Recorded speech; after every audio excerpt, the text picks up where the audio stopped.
नमस्कार छात्रों, स्वागत है आप सभी का आपके अपने YouTube चैनल के पीजीके में, जहां हम रोजाना हिंदी व्याकरण से संबंधित महत्वपूर्ण प्रश्नों के बारे में बातचीत करते हैं।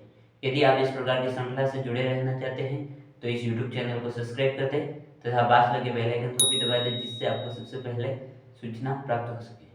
तो आइए आज के अपने प्रश्न की शुरुआत करते हैं। आज का अपना प्रश्न संख्या है 27, जिसमें क्या पूछा गया है कि निम्नलिखित शब्दों में से भाववाचक संज्ञा को बताए। मतलब इनमें से ऐसा कौन सा शब्द है जो किसका भाववाचक संज्ञा का शब्द है। ऑप्शन नंबर अ पुस्तक, ऑप्शन नंबर ब राम, ऑप्शन नंबर स दुख और ऑप्शन नंबर द राजस्थान। तो हमने कल तो पढ़ा कि संज्ञा के कुल 3 प्रकार पढ़े। कौन कौन से? तो 3 में से व्यक्तिवाचक, जातिवाचक और भाववाचक। व्यक्तिवाचक किसी व्यक्ति, वस्तु, स्थान के विशेष नाम का बोध कराते हैं, उसे व्यक्तिवाचक संज्ञा कहते हैं। और किसी व्यक्ति, वस्तु, स्थान की जाति विशेष का बोध कराए उसे जातिवाचक संज्ञा कहेंगे। और आज क्या पढ़ना है? तो भाववाचक संज्ञा। तीसरा प्रकार कौन सा है संज्ञा का? तो भाववाचक संज्ञा। भाववाचक संज्ञा। भाववाचक संज्ञा वे संज्ञा शब्द जिनसे किसका बोध हो? भाव का बोध हो। वे संज्ञा शब्द जिनसे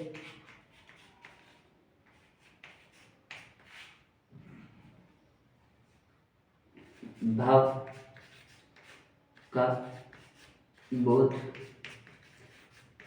हो उसे भाववाचक संज्ञा कहते हैं। देखो, भाववाचक संज्ञा किसे कहते हैं? तो वे संज्ञा शब्द जिनसे किसका बोध हो? भाव का। भाव क्या होंगे? दिखाई नहीं देंगे। भाव व्यक्तिवाचक संज्ञा है या फिर जातिवाचक संज्ञा है, वो क्या होगी? दिखाई देगी। और ये क्या होगी? दिखाई नहीं देगी। मतलब भाव होंगे वो क्या दिखाई देंगे? जैसे दुख है, करुणा है, तो गुस्सा है, ये क्या है? तो ये भाव है। तो ये क्या दिखाई नहीं देते? तो मतलब इसके उदाहरण क्या हो गए? उदाहरण हो गए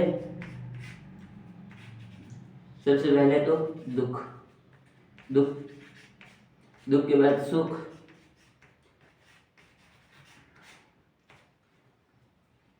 करुणा के बाद में अपने और क्या समझ सकते हैं? तो सुख, दुख, करुणा, उसके बाद प्रार्थना, ये क्या है? तो ये इसके उदाहरण है। भाववाचक संज्ञा किसे कहेंगे? वे संज्ञा शब्द जिनसे भाव का बोध हो उसे भाववाचक संज्ञा कहते हैं। जैसे दुख, सुख, करुणा, प्रार्थना, शर्म। तो ये क्या है? जैसे मुझे दुख होगा तो मैं वो क्या दिखाई देगा आपको? या आपको दुख होगा वो किसी दूसरे को दिखाई देगा?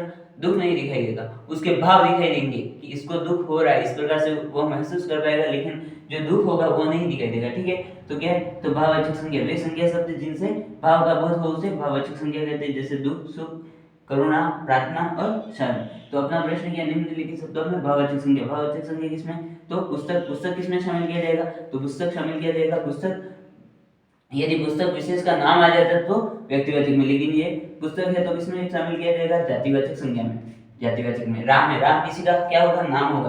तो राम नाम है तो नाम किसमें? व्यक्तिवाचक संज्ञा में। व्यक्तिवाचक संज्ञा में।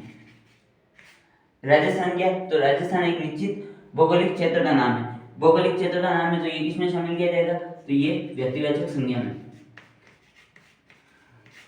और जो दुख है, दुख किसमें शामिल किया जाएगा? दुख दिखाई नहीं देता तो ये किसमें शामिल किया जाएगा? तो ये भाववाचक संज्ञा में। तो इसका उत्तर क्या हो गया? स सही हो गया। यदि यह वीडियो आपको पसंद आता है तो वीडियो को लाइक, शेयर, चैनल को सब्सक्राइब तथा पास लगे बेल आइकन को भी दबा दें, जिससे आपको सबसे पहले सूचना प्राप्त हो सके। धन्यवाद छात्रों।